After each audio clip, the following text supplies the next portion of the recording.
whatever Lakeith Stanfield was paid for this movie, it wasn't enough.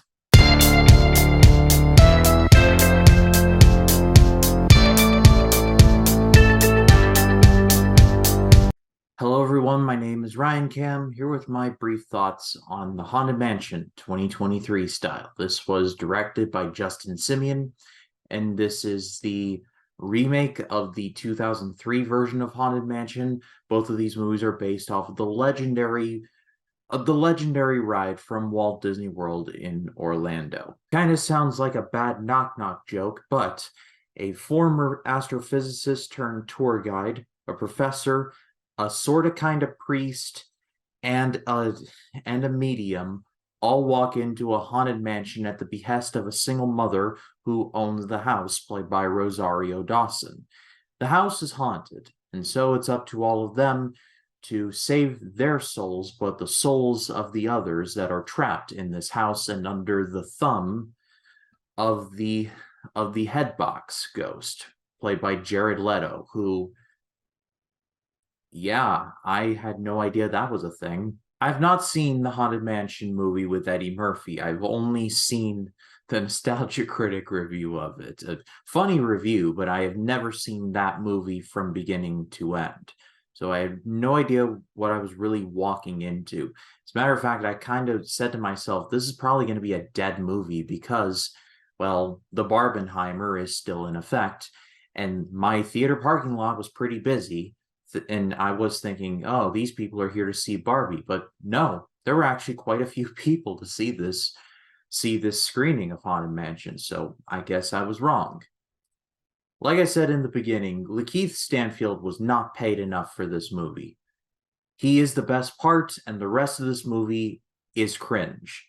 Basically, if you were to take all the cringe in this movie and form it into a ball and drop it into the ocean from a great height, you would create a surfable wake, a wake so big that Patrick Swayze would be riding it at the end of Point Break. As I will reiterate, Lakeith Stanfield, best part of the movie by a lot.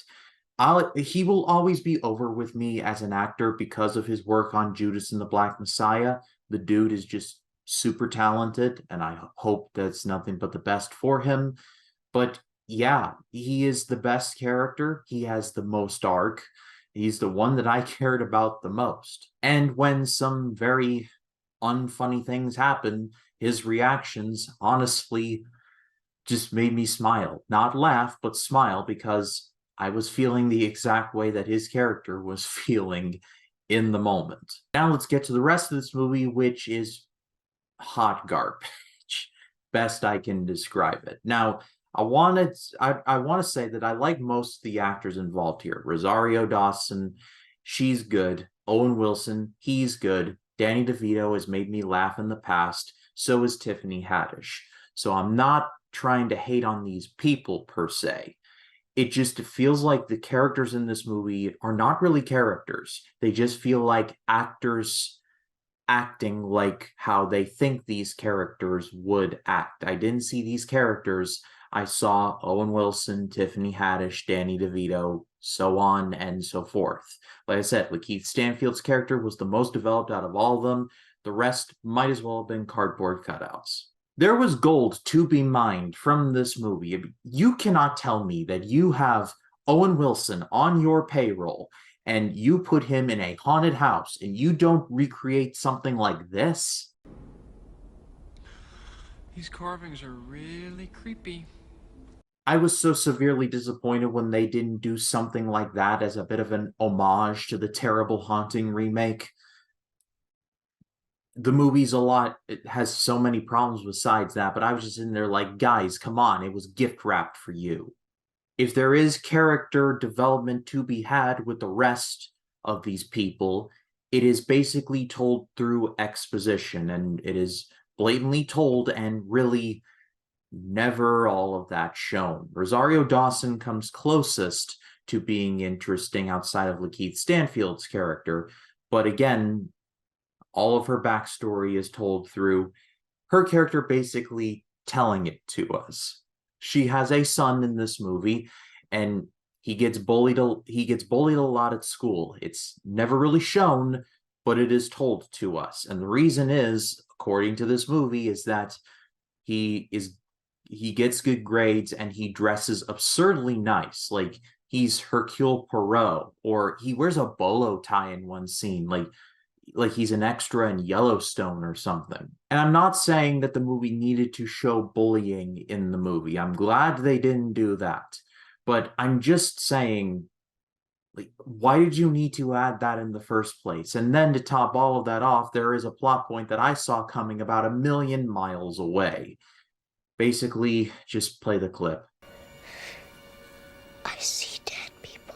Basically, the father of this child is dead before the movie begins, and the son communicates to him Haley Joel Osment in Sixth Sense style. It's brought up really late in the movie, and it's dropped just as fast, but I picked it up like a bloodhound. It also does not help things that the movie kind of feels like it's taking inspiration from other movies. There's several scenes in the movie where I was like, this feels like a lesser version of this.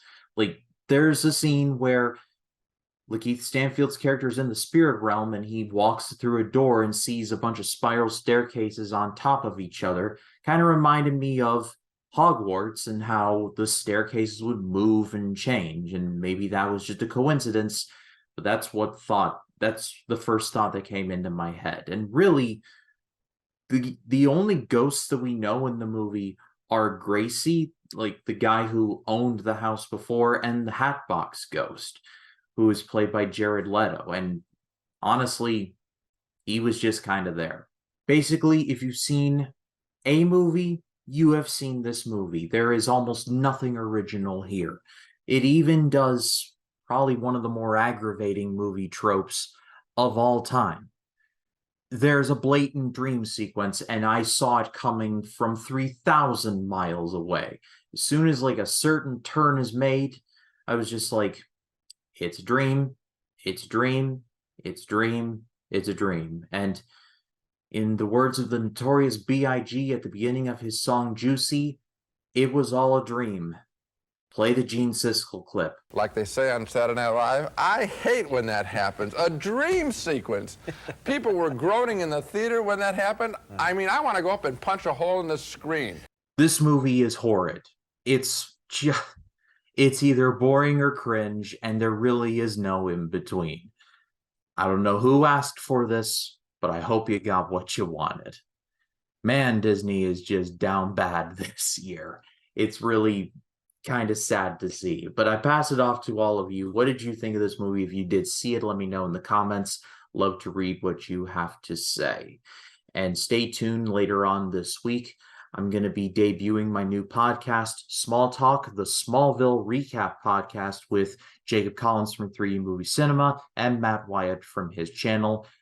I'm so excited with how that first episode came out, and I cannot wait for all of you to see it. And also, I will be starting my road to Saw 10. Jacob Martin, my podcast partner, will be joining me to cover the original Saw. And the August monthly preview will be going live Wednesday at 9 p.m. East. But click the bell, subscribe, allow notifications so when a new video drops, you'll be the first to know about it. My name is Ryan Cam. Don't watch Haunted Mansion.